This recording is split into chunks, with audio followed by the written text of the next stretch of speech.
Good morning student. Welcome to CR international school online study system.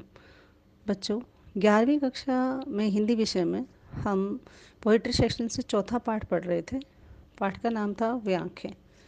वे आँखें में हमने पढ़ा था कि किसान की दुर्दशा का जो कारण है वो साहूकार है, और साहूकार ने अपना ब्याज वसूलने के लिए उसकी हालत बहुत ही बेकार कर दी है और उसका सब कुछ छीन लिया है। ठीक है, और क्या क्या उसका छिन गया था उससे, ठीक है, और किस हालात पर उसे लाकर खड़ा कर दिया था, ये हम पढ़ रहे थे। हमने पढ़ा था कि उसका खेत जो है वो बिक गए हैं और उसका घर बार है वो भी उसने ब्याज के लिए महाजन ने बेच दिया है। और उसके जो बैल थे जो खेतों में वो इस्तेमाल करता था कि हल जोतने के लिए वो, और उसके पास एक गाय थी जो उसे बड़ी प्यारी थी, नाम था उसका उजरी। यहाँ तक हमने उसे पढ़ा था। अब आगे, बिना दवा दर्पण के घरनी स्वर्ग चली गई। बिना दवा दर्पण, दवा दर्पण का मतलब है दवाई वगैरह। बिना दवाई वगैरह के घरनी का मतलब पत्नी, औरत। अब पत्नी यहाँ पर किसान की पत्नी के लिए इस्तेमाल किया गया है कि बिना दवाई के उसकी जो पत्नी है स्वर्ग चली गई, अर्थात उसकी जो पत्नी है वो बीमार थी और दवा ना मिलने के कारण उसकी मौत हो गई। स्वर्ग चली गई का मतलब मौत हो जाना। आंखें भर आती हैं, कहते जब मैं अपनी पत्नी को याद करता हूँ तो मेरी आंखें भर आती है, अर्थात वो अपनी पत्नी से स्नेह तो करता था लेकिन अब जब मौत हो गई तो वो अपनी पत्नी के बिताए हुए दिनों को याद करता है कि काश मैं उस समय अगर उसे दवाई दिला देता तो वो मेरे और भी आगे जीवन में साथ दे सकती थी। देख रेख के बिना दुध मोही, देख रेख के बिना यानी बिना देख भाल के दूध मुही, दूध पीने वाली बच्ची। ठीक है, जो माँ का दूध पीती थी उसे कहते हैं दूध मुही बच्ची। बिटिया यानी बेटी 2 दिन बाद मर गई, यानी माता के मरने के बाद वो बेटी जो माँ का ही दूध पीती थी वही उसके जीवन का सहारा था। ऐसी छोटी बेटी जो उसकी थी, यानी कि गोदी में लेने लायक जो पुत्री थी, वो 2 दिन के बाद दूध के अभाव में और माँ के बिछड़ने के अभाव में वो 2 दिन के बाद वो भी मर गई, अर्थात उसने अपनी पत्नी को भी खो दिया और अपनी बेटी को भी। घर में विधवा रही पोतो हूँ, कहते घर में एक विधवा पुत्रवधू रह गई। ठीक है, अब विधवा क्यों मैंने बताया था कि उसके पुत्र को जो साहूकार के जो सहायक थे उन्होंने उसे मार दिया था जब उसने विरोध किया कि मैं ब्याज नहीं दूंगा तब। तो उसकी जो पुत्र की जो पत्नी थी उसे कहा गया कि वो सिर्फ एक विधवा जो पुत्रवधू थी वही उसके घर में रह गई थी। लक्ष्मी थी, कहते हैं वो एकमात्र मेरे घर की लक्ष्मी थी। ठीक है, जैसे औरत को लक्ष्मी माना जाता है तो कहते हैं वो मेरे घर की लक्ष्मी थी। यद्यपि पति घातिन, हालांकि, यद्यपि का मतलब हालांकि, पति घातिन हालांकि लोग उसे पति घातिन, घातिन का मतलब हत्यारिन, यानी कि पति को मारने वाली कहा करते थे कि तूने अपने पति को मरवा दिया या तू अपने पति की मौत की जिम्मेदार है, ऐसे लोग कहते थे। लेकिन किसान कहता है वो तो मेरे घर की लक्ष्मी थी। मेरे पुत्र की जो मतलब वाइफ थी वो मेरे घर की लक्ष्मी थी, भले ही वो लोगों के लिए मतलब पति की हत्यारिन हो लेकिन मेरे घर में वो एक मात्र लक्ष्मी थी। पकड़ मंगाया कोतवाल ने, कहते जब लोग उस पर आरोप लगाते कि तूने पति को मार दिया है, तो पति की हत्यारिन है, तो इसकी मुकदमे की तहकीकात करने के लिए थानेदार ने उसकी पुत्रवधू को थाने में बुलाया। ठीक है, पूछताछ के लिए। पकड़ मंगाया कोतवाल ने, यानी कि थानेदार ने उसे थाने में बुलाया। डूब कुएं में मरी एक दिन, वो भी एक दिन डूबकर, कुएं में डूबकर मर गई। अब यहाँ पर एक सवाल खड़ा होता है कि वो कुएं में डूबकर क्यों मरी। ठीक है, ये है कि थानेदार ने जब उसे तहकीकात करने के लिए, सवाल जवाब या कुछ पूछताछ करने के लिए उसे थाने में बुलाया, तो थाने में पूछताछ के बहाने उससे उसने छेड़छाड़ की, ठीक है, और उसे अपनी हवस का शिकार बनाया। अब ऐसे में औरत का स्वाभिमान होता है अपना, तो वो ये सारी बात सहन नहीं कर पाई और आत्मरक्षा के लिए उसने कूद कर कुएं में जान दे दी। ठीक है। खैर, पैर की जूती जोड़ूं।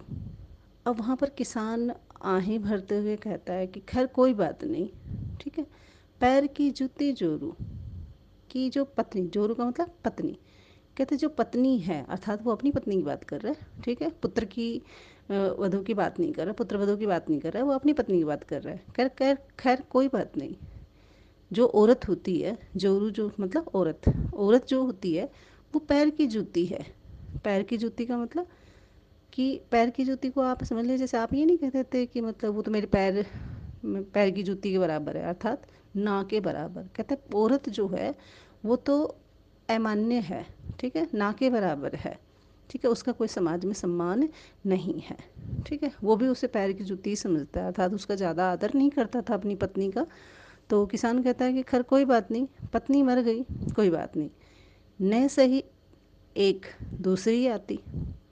कहते पत्नी मर जाती तो एक ना सही मैं दूसरी ले आता, ठीक है, अर्थात किसी भी व्यक्ति की अगर पत्नी मर जाती है तो वो अपना अधिकार समझता है कि एक नहीं मैं दूसरी ले आऊँगा, ठीक है। तो वो कहता है कि पत्नी जो है, औरत जो है, वो पैर की जूती होती है, उसे कभी भी बदल सकते हो आप, ठीक है, आप उसे कभी भी छोड़ सकते हो, उसका कभी भी निरादर कर सकते हो। अब यहाँ पर ये भी दिखाया गया है कि उस समय समाज में औरतों का सम्मान नहीं होता था, ठीक है, कि लोग औरतों को कुछ नहीं समझते थे, इसलिए उसे कहा है पैर की जूती है वो, ठीक है, पैर की जूती समझ रहा है, ठीक है, जबकि बराबर के हकदार हैं, बराबर की भागीदारी है औरत की, लेकिन उस समय समाज में ऐसा ही था। तो वो कहता खैर कर पैर की जूती जोड़ू, न सही एक दूसरी आती। कहता एक ना सही मैं दूसरी ले आता, पर जवान लड़के की सुध कर, लेकिन जवान बेटे की मौत को जब मैं याद करता हूँ, सुध करने का मतलब याद करना, याद करता हूँ, सांप लौटते फटती छाती।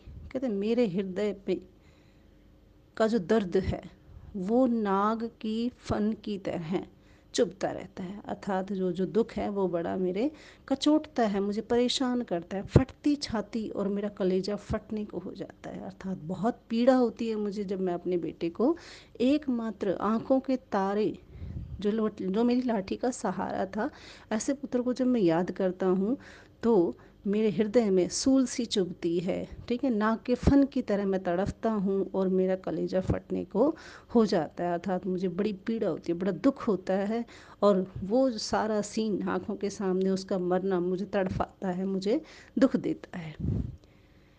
पिछले सुख की स्मृति आँखों में। कहते जो मेरा पिछला सुख था, अब सुख कौन सा, जब उसका भरा पूरा परिवार था, ठीक है, बेटा था, पुत्र वधू थी, लड़की थी, पत्नी थी, बैल गाय खेत बार, ठीक है, और वो स्वतंत्र था, उसको कहा है वो मेरा पिछला सुख, ठीक है, जो मेरा पीछे बीत चुका है ऐसा सुख की स्मृति, यानी उसकी याद आँखों में जब मेरे आ जाती है, उसको जब मैं याद कर लेता हूँ, क्षण भर एक चमक है लाती। वो जो मैं याद करता हूँ एक पल मेरे मन में चमक आ जाती है, खुश हो जाता हूँ मैं उस दिनों को जब याद करता हूँ। तुरंत शून्य में गड़ वह चितमन, लेकिन उसके तुरंत बाद, नहीं एक पल के लिए खुशी आती है, लेकिन जस्ट तुरंत दूसरे जस्ट बाद ही शून्य में गड़ जाता चितवन। शून्य का मतलब यहाँ आसमान से, आसमान में मेरा मन गड़ जाता है कि निहारता रहता हूँ मैं उस खाली आसमान को, उस खाली अपने मतलब दर्द को निहारता रहता हूँ, तीखी नोक सदृश्य बन जाती और ऐसी आंखें गड़ जाती हैं आसमान में, नितांत अकेला, ठीक है, शून्य भाव लिए हुए, कोई किसी से कोई मतलब ना हो, ऐसी आंखें तीखी नोक की तरह, जैसे तीर चलता हो, ऐसे ही वे आंखें मेरी आंखें जो हैं आसमान में तीर की तरह गड़ती हुई दिखाई देती हैं। अब कर भी क्या सकता हूँ, वो सारा सुख मेरा छिन चुका है, मैं बर्बाद हो चुका हूँ, मेरा जीवन नरक बन चुका है। तो यहाँ पर उस समय किसानों की जो दुर्दशा हुई, ठीक है, साहूकारों के द्वारा, जमींदारों के द्वारा जो दुर्दशा की गई, उसका यहाँ पर मार्मिक चित्रण कवि ने यहाँ पर आपको करके बताया है कि किस तरह से किसान जो हैं अपना जीवन उस समय जी रहे थे, और अभी भी कहीं होंगे जहाँ पर ऐसे हालात हैं, जहाँ पर कर्ज लेकर किसानों को बहुत कुछ करना पड़ता है, बहुत कुछ सारी जिम्मेदारियाँ निभानी पड़ती हैं।